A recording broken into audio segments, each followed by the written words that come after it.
il est temps pour moi de vous faire un petit bilan. Je vais vous montrer ce que j'ai cousu et tricoté pour le mois de février et mars. Allez, c'est parti!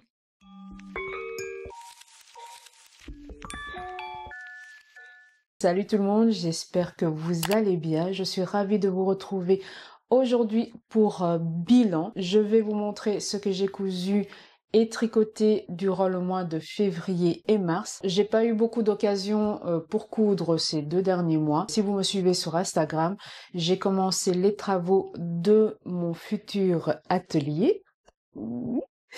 Avec les travaux, la poussière, j'ai vraiment pas eu le temps à me consacrer à la couture. J'ai 3 pièces à vous présenter et au niveau du tricot, j'ai 3 ouvrages à vous présenter. Je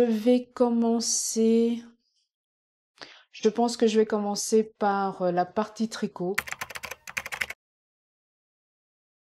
Je vais commencer par 2 petits accessoires. J'ai tricoté des petites écharpes qui est très tendance en ce moment. Le premier patron que je vais vous parler, il s'agit de la Colette Scarf de Sari Nordlund. Je vous montre déjà ma version.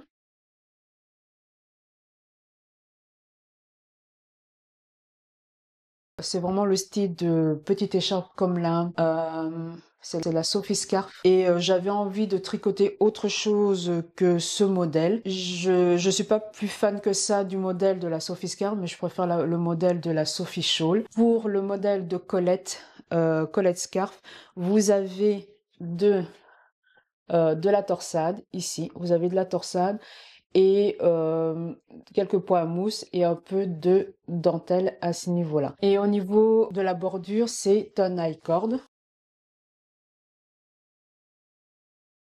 C'est un patron qui est disponible en 3 tailles. Pour ma part, moi j'ai fait la taille 2 et la taille, c'est pas au niveau de la longueur du projet, c'est au niveau de la largeur de la petite écharpe. Et au niveau de la largeur, c'est soit 8, 11 et 18, je pense. Et moi j'ai fait pour une largeur de 11 cm. J'ai fait la taille 2. J'ai tricoté en 2 fils. C'est le fil alpaca de chez Drops. C'est la couleur rose pétale et ça donne cette texture-ci.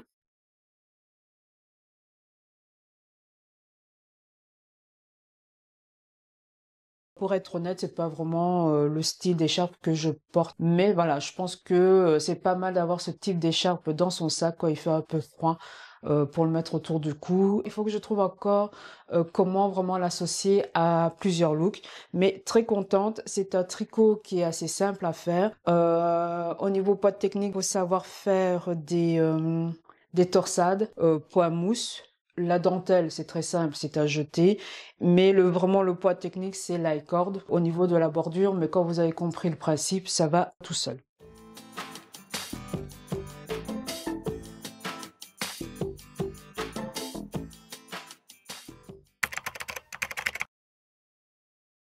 Le deuxième ouvrage que je vais vous présenter, c'est toujours de la même créatrice. Il s'agit du patron La Poète Scarf.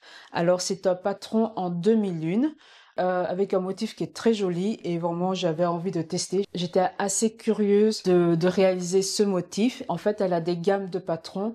Par exemple, pour la Colette Scarf que je viens de vous présenter, elle a le t-shirt et le pull qui va avec. Je pense même qu'il y a le bonnet. Et ici, c'est pareil pour la Poète Scarf. J'avais vu le motif sur des chaussettes que je trouve très joli. Et elle a fait l'écharpe, mais je pense pas qu'il y ait une version pull. Et donc, voici ma version.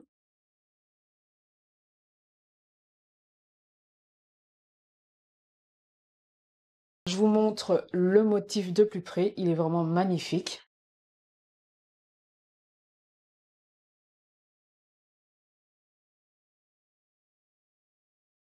Je l'ai tricoté en un seul fil dans un mérino. Pour les deux, je n'ai pas fait de, comment on appelle ça, d'échantillonnage. J'ai suivi l'aiguille qui était mise dans le patron et après j'ai tricoté en fonction de la texture que moi j'avais envie. Il est très léger, il est fluide, un joli motif, un peu comme de la dentelle. Au niveau technique, ce sont des mailles glissées et un point de riz. Donc ici, sont des mailles glissées et ceci c'est le point de riz et vous avez de la dentelle ici. Honnêtement, ça a l'air impressionnant mais c'est assez simple à faire. Si vous débutez en tricot, il y a beaucoup de vidéos explicatives à ce niveau-là et qui sont très bien faites. Et donc voilà au niveau de la Poète Scarf. Je l'ai pas encore porté. En fait, moi j'avais comme idée, je vous mets les aspirations ici, j'avais comme idée d'avoir le genre de petit châle qu'on peut le mettre au-dessus du vêtement, de le porter. Je vais vous montrer vraiment le porter comme ceci, comme un petit foulard au-dessus d'une chemise, à nouer. Et j'avais envie en fait qu'à l'arrière, on voit le motif. On ne voit pas du tout la beauté du motif. Et ça, je trouve dommage. Je pense qu'au niveau de mon échantillon, il est un peu trop petit. Donc, je ne sais pas trop comment je vais pouvoir le porter. Je ne sais même pas si je pourrais le porter. Ou sinon, bah voilà, ce sera un projet que j'admirerai de loin. Je sais pas. À vous de me dire. Peut-être le porter vers l'avant? Je sais pas. Non, même vous voyez, même à l'avant, ouais, peut-être porter comme ça à l'avant, mais c'est pas trop mon style. À voir. Je dois chercher, mais j'ai bien envie de le refaire en fait. J'ai très envie de le refaire. La créatrice l'a fait en jaune et je trouve ça très joli ici pour ce printemps-été. J'ai très envie de le faire, mais je suis un peu coupée par le fait que je sais pas le porter en fait comme je veux et ça me retient un petit peu. Donc je sais pas. Alors, le dernier ouvrage que je vais vous présenter, je vais le mettre sur un cintre, ça sera beaucoup plus simple pour vous le présenter.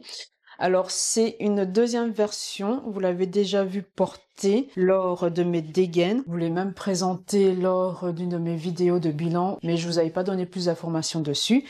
Et donc, j'ai fait une deuxième version. Il s'agit du Vilma Top de Gregoria Fibers, si je me trompe pas. Et donc voilà, j'ai refait la même version, mais en rouge. Au sujet du patron, c'est un patron qui se tricote en aller-retour. On le tricote du bas vers le haut. On commence par cette petite bordure décorative ici.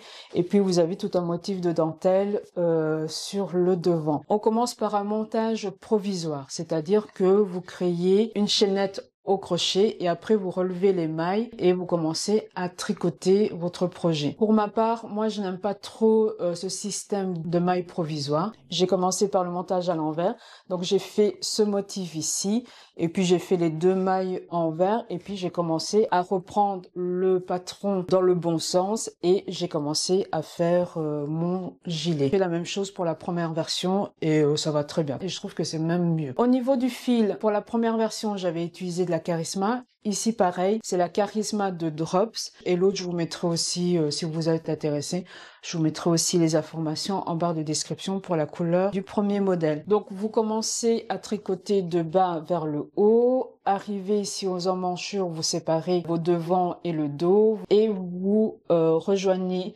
votre dos et votre devant avec une couture. Plus comment on appelle ça, mais vous le faites à l'envers en fait, pour que la couture soit visible au niveau de la ligne d'épaule, qui est très jolie. Au niveau du fil Charisma, il faut faire attention. C'est un fil qui s'étend au moment du blocage. Donc quand vous allez le tricoter, c'est fort condensé, mais au moment que vous allez le tremper dans l'eau, vous allez voir que votre projet va s'étendre. Et donc il faut vraiment faire attention à ce niveau-là parce que vous gagnez une taille en fait. Et donc moi j'avais fait la première version en taille 6, j'ai fait la même chose pour celui-ci, mais je me rends compte que j'aurais pu faire la taille en dessous pour qu'il tombe un peu plus, pour qu'il soit un peu moins ample, mais c'est pas gênant. Dans la première version, j'ai ajouté au niveau de l'emmanchure ici un petit élastique, la resserrer un petit peu parce que comme vous pouvez le voir, ça rebique un petit peu ici. Bon, c'est assez rare quand je refais exactement le même patron. Je trouvais que ce patron dans une couleur rouge, dans un moment, le rouge est très tendance. Et ce patron porté avec un t-shirt blanc, chemise blanche, un jeans, un petit foulard en léopard, voilà, ça fait très habillé, des mocassins. J'avais vraiment ce look en tête et il me fallait ce petit gilet rouge. Je crois que c'est ma première pièce rouge dans ma garde-robe. En général, je trouve que le rouge ne me va pas, mais ici, j'aime beaucoup. J'ai comme idée de me faire un autre pull rouge. Je sais pas encore si je vais le faire en version gilet ou en version pull. Mais voilà, j'ai été influencée par la tendance du rouge qu'on voit beaucoup. J'en ai fini avec la partie tricot. Je passe maintenant à la partie couture.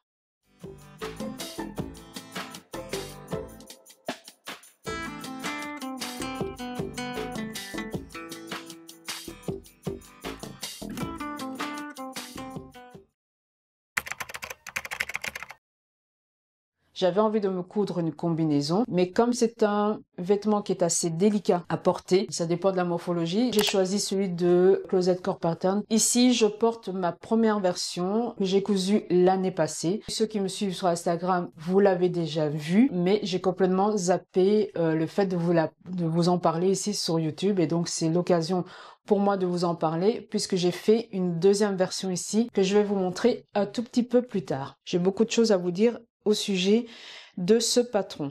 Alors, cette première version, c'est une toile au départ. Le patron de Closet Core Pattern, c'est un patron que je ne connaissais pas et comme j'étais un peu frileuse au niveau combinaison, j'ai décidé de faire une toile. Alors, ce tissu, c'est un tissu, c'est du lin lavé. C'est un coupon de 3 mètres que j'ai acheté chez les coupons de Saint-Pierre.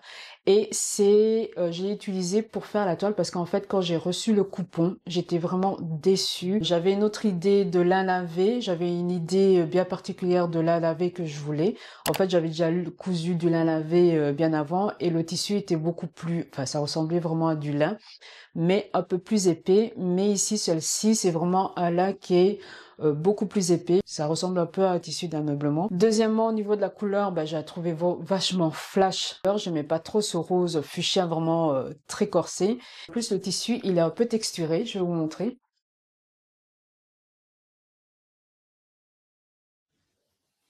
Au niveau du tableau de mesure du vêtement, vous avez le tableau de mesure du vêtement fini et je trouve qu'il est vachement bien détaillé.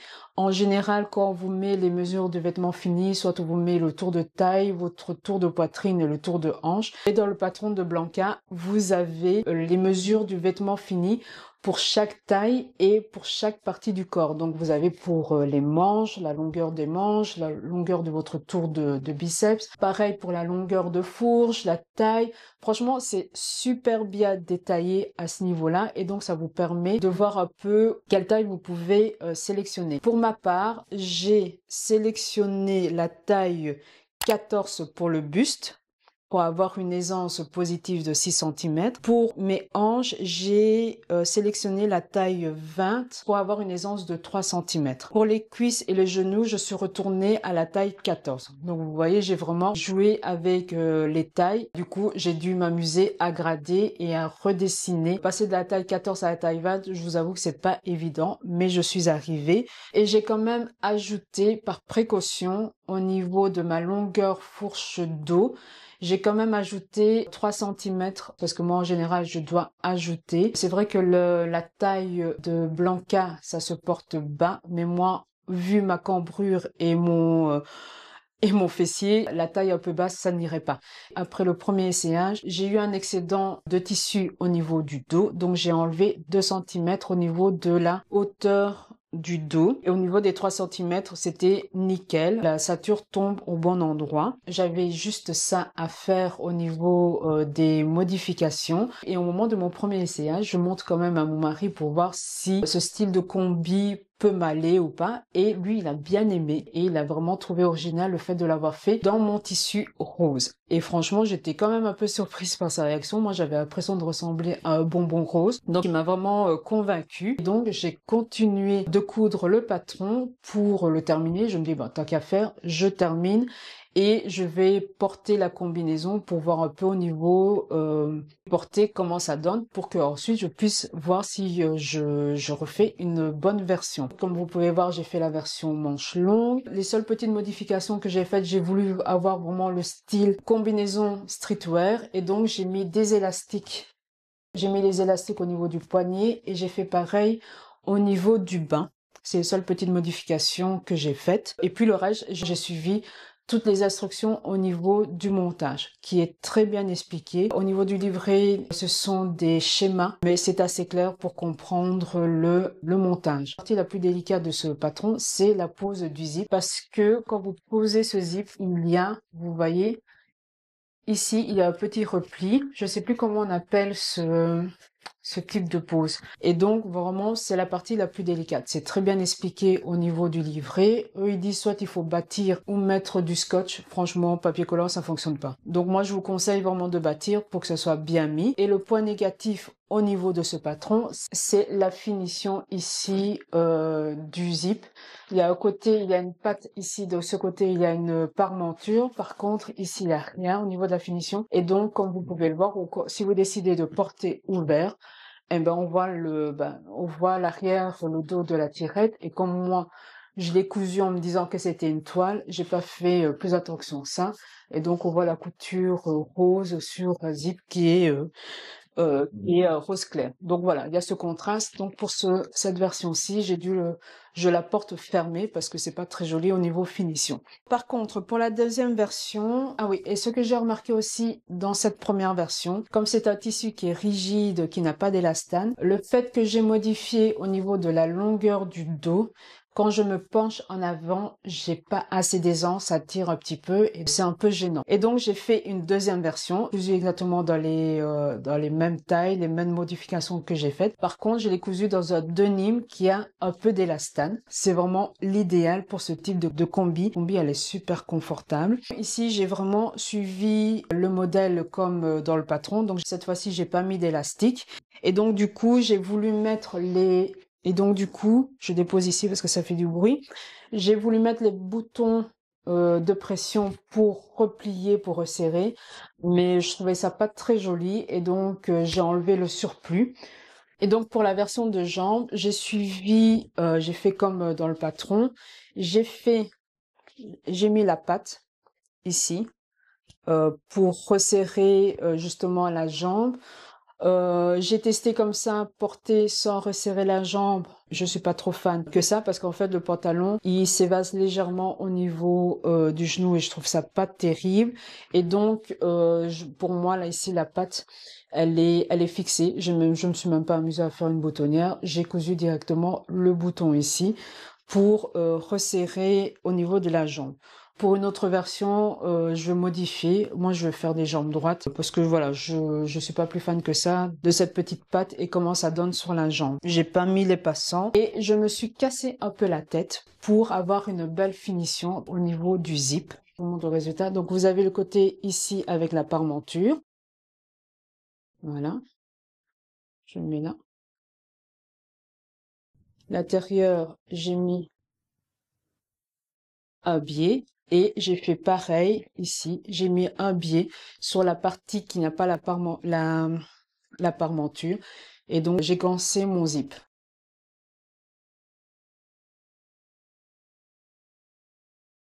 Ça n'a pas été évident. Franchement, je l'ai fait au fur et à mesure. J'ai pris des photos. Je vais vous montrer parce que même pour moi, il fallait pour que je me rappelle pour une prochaine version. À mon avis, je suis allée chercher compliqué là où c'était plus simple. Mais bon, voilà, je vous explique ma façon, comment je me suis prise. Et après, bon, s'il y a une façon beaucoup plus simple à faire, ben, n'hésitez pas à me le dire. Comme ça, je peux gagner du temps parce que ça m'a pris quand même 2 heures. Au niveau de la méthode, c'est vous devez coudre ici votre milieu devant à grands points. Vous arrivez au niveau de la fourche et là, vous resserrez votre point et vous faites une couture habituelle. Vous repassez votre les coutures ouvertes et après, vous disposez votre zip, les dents, donc endroit contre l'envers de votre devant, donc les dents contre la couture. Il faut vraiment que les dents soient vraiment sur le milieu. Moi, je vous conseille vraiment de prendre le temps de bien bâtir votre zip sur les marges de couture de votre devant. Et je vous conseille aussi de prendre un fil dans la même couleur que votre vêtement. Vous allez comprendre pourquoi après. Vous avez une première couture à réaliser.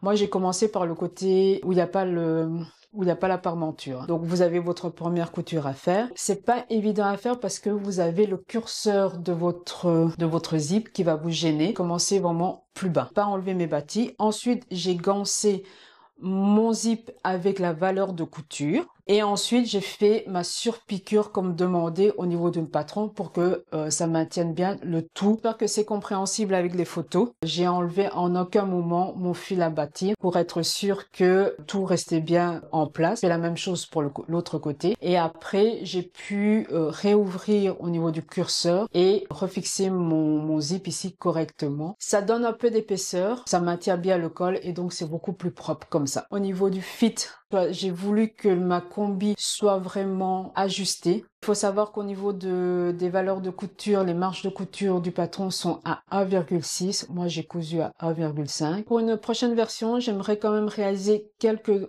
ajustements encore. Donc ici, au niveau du patron, je vais affiner les jambes depuis le genou. Je pense que je vais enlever au moins 12 cm, vraiment pour avoir des jambes plus fuselées. Pareil pour les manches. J'ai calculé qu'il fallait que j'enlève quand même 9 cm au total. Les manches sont en deux parties. Vous avez un devant et un dos, et donc il faudrait que j'enlève 4,5, 4,5. Au niveau de la longueur, j'aurais bien voulu avoir un ourlet un peu plus grand, parce que quand je m'assis, d'office, le pantalon il remonte bien haut. Bon, pour une version du printemps-été, c'est pas mal, mais pour une version pour l'automne-hiver, il se serait mieux que le pantalon tombe plus sur les pieds. C'est un patron que je vais me refaire, et j'aurai beaucoup de versions, parce que la combi c'est comme la robe.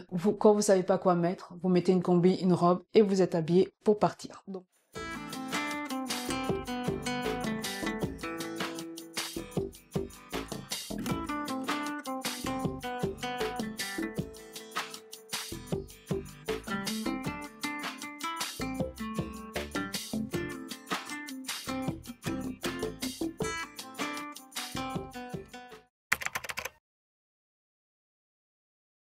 je vais passer au patron suivant, et je vais vous parler du patron Azur d'Atelier Scamit. Alors ce patron, c'est un patron que j'ai depuis longtemps et que j'ai oublié. C'est mon premier patron de créateur que j'avais acheté quand j'ai commencé à coudre, et c'était avec ce patron Azur que j'ai cousu ma première chemise. Je l'ai remise dernièrement, je vous mettrai un peu quand je l'ai portée lors d'une de mes dégaines sur Insta.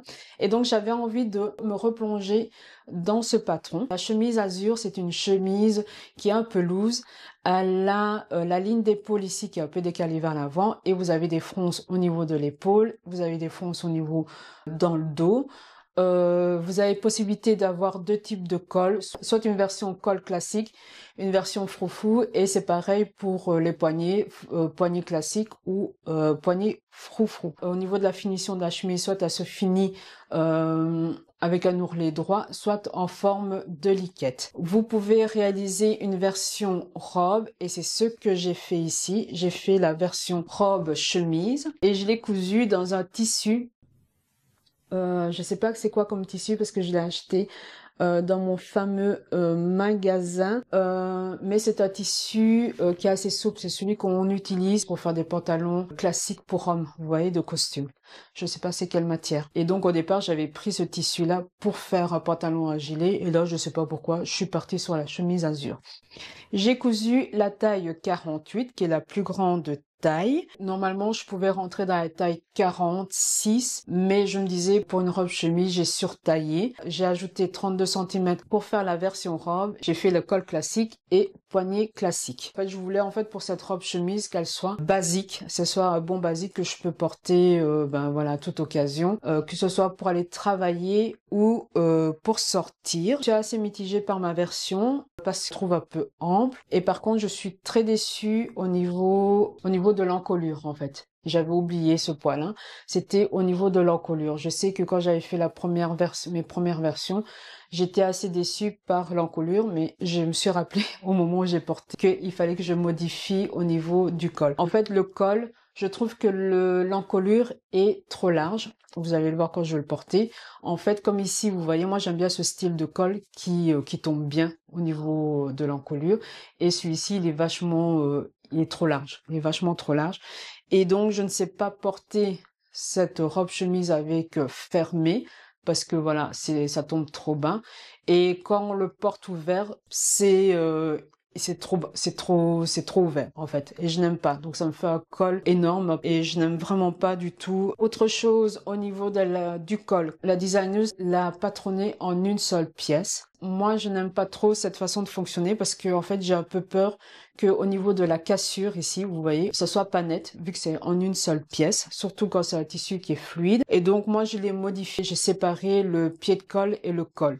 Donc j'ai juste tracé une ligne parallèle par rapport à la base du pied de col, et j'ai rajouté les valeurs de couture, et donc je l'ai faite en l'étape en 2 fois. Par contre, j'ai gardé la finition qu'elle proposait, la pose de biais. Vous avez une fente indéchirable. Ça aussi, franchement, je vous avoue que ça m'ennuie de faire maintenant des fentes indéchirables. Je l'ai fait avec le biais parce que je me disais qu'avec le tissu, ça serait pas évident à faire. Et donc, j'ai posé le biais. Moi, je suis pas très fan de la fente indéchirable. Je l'ai posé rapidement. Franchement, ça m'a un peu ennuyé. Je l'ai posé rapidement, donc c'est pas nickel nickel. Et donc voilà, j'aurais bien voulu mettre au niveau de la finition. J'ai fait la finition liquette. Normalement, au niveau de l'ourlet, je pense que c'est 1,5 cm. Donc faut replier 0,75, 0,75. Je trouve ça un peu petit. Et donc moi, j'ai fait une finition. J'ai fait un double repli de 1 cm. Et je trouve que ça donne un beau ourlet. Bien voulu faire un ourlet avec la pose du biais en fait, pour rappeler au niveau de l'encolure, de la fente indéchirable, pour avoir un petit rappel au niveau du bas, mais je n'avais plus assez de biais pour réaliser cette finition-là. Donc au niveau de la longueur des manches, je trouve que c'est légèrement trop long, donc ça aussi je dois modifier pour une prochaine version. Je suis pas sûre que je vais refaire une prochaine version, mais il faut que je le mette quand même pour pas que j'oublie. Autre déception, au niveau de la pâte de boutonnage, je la trouve un peu trop fine. Il faut thermocoller la pâte de boutonnage. Je suis pas sûre que pour une prochaine version, je thermocollerai. En tout cas, le thermocollant que j'ai utilisé, soit c'est moi qui ai utilisé le mauvais thermocollant, mais au final, j'ai ma pâte de boutonnage qui est un peu trop rigide. Et donc, comme c'est la robe, elle est ample, pour avoir cet effet blouson, bah, c'est un peu trop rigide. J'ai du mal à ce niveau-là. Le souci, c'est que il n'y a pas de passant.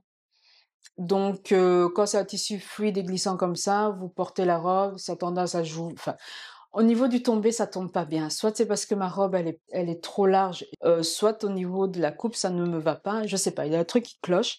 Et je vais essayer de rajouter des passants ici sur le côté pour que quand je le porte avec la ceinture, que ça bouge pas. Mais pour être honnête, je suis pas convaincue du résultat. Je suis pas convaincue que ça va arranger les choses. Donc voilà, c'est une déception au niveau de ce patron. Je sais pas si c'est moi, le tissu, la taille qui fait que, ou c'est simplement le patron qui ne me correspond pas du tout en fonction de mes attentes. Je vous laisse avec le vêtement porté et dites-moi en commentaire ce que vous en pensez.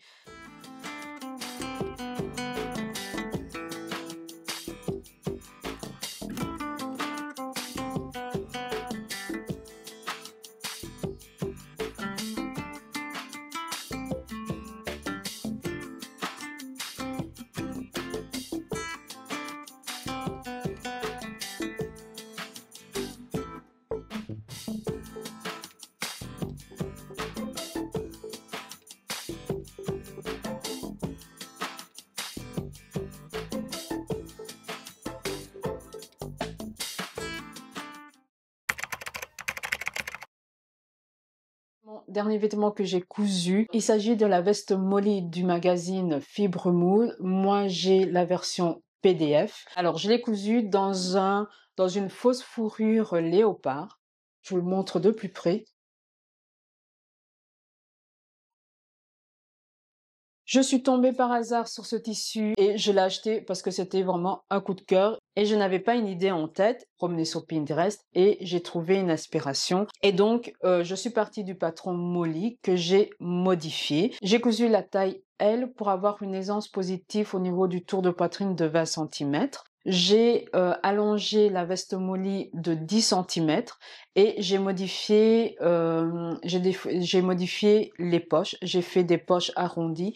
Je n'aimais pas du tout les poches proposées. Je les trouve trop petites par rapport à la veste. Je vais vite me dépêcher parce que ma batterie est en train de me lâcher. J'espère que je vais avoir terminé. Donc j'ai doublé ma veste avec un matelassé que j'ai depuis longtemps dans mon stock de tissus et franchement je suis super contente de pouvoir enfin l'utiliser. Je pense que je l'ai depuis au moins 4 ou 5 ans. Au départ, je voulais ganser ma veste avec un biais en simili-cuir, mais j'ai pas trouvé. Et donc, j'ai fait avec un coton. J'ai mis des boutons à la place des boutons impression. J'ai des boutonnières. Ça allait tout seul avec ma machine. J'ai coupé mon dos en deux au lieu de le couper au pli.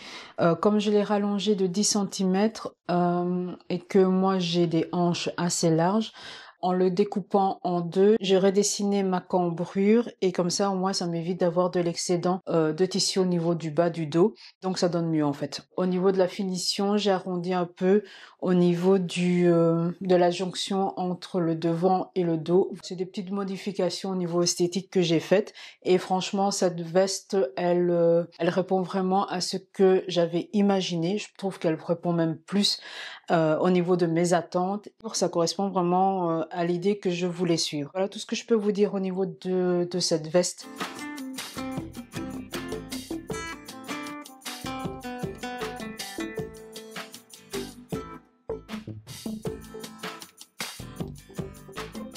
Fini avec ce bilan, c'est pas grand chose, ça reflète un peu la réalité du moment où j'avais pas beaucoup de temps à me consacrer au niveau de la couture, mais en tout cas les quelques pièces que j'ai cousues, il y en a 2 sur 3 qui je suis vraiment très contente.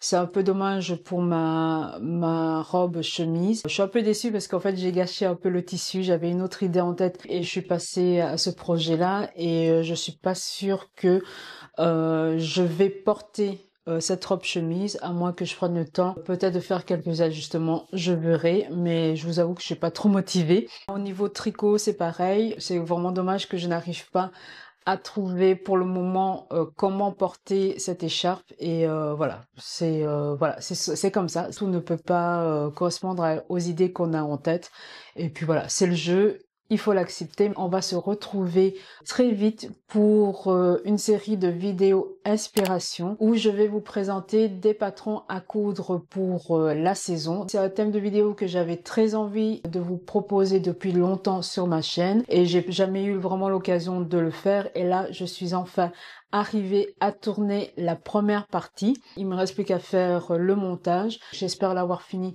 pour la semaine prochaine et j'ai vraiment hâte d'avoir vos retours à ce sujet, donc n'hésitez vraiment pas à me faire votre retour parce que je compte faire une deuxième partie plus tard et je pourrais faire quelques petits ajustements à ce niveau-là pour la deuxième partie. Sur ce, j'en ai fini avec mon bilan couture et tricot. J'espère que ce petit bilan vous a plu. Comme d'habitude, n'oubliez pas de liker la vidéo afin que YouTube puisse proposer ma vidéo à d'autres personnes pour qu'elles puissent découvrir la chaîne. Et si vous avez envie de laisser un commentaire, allez-y. J'aime beaucoup lire vos petits messages qui sont vraiment très motivants et très encourageants. Comme d'habitude, on se retrouve en attendant la prochaine vidéo qui arrivera très vite, j'espère, sur Instagram où je vous publie 2 fois par semaine des looks, les dégaines du jour avec minimum une pièce faite main. Sur ce, je vous laisse et on se retrouve très vite. Allez, à plus!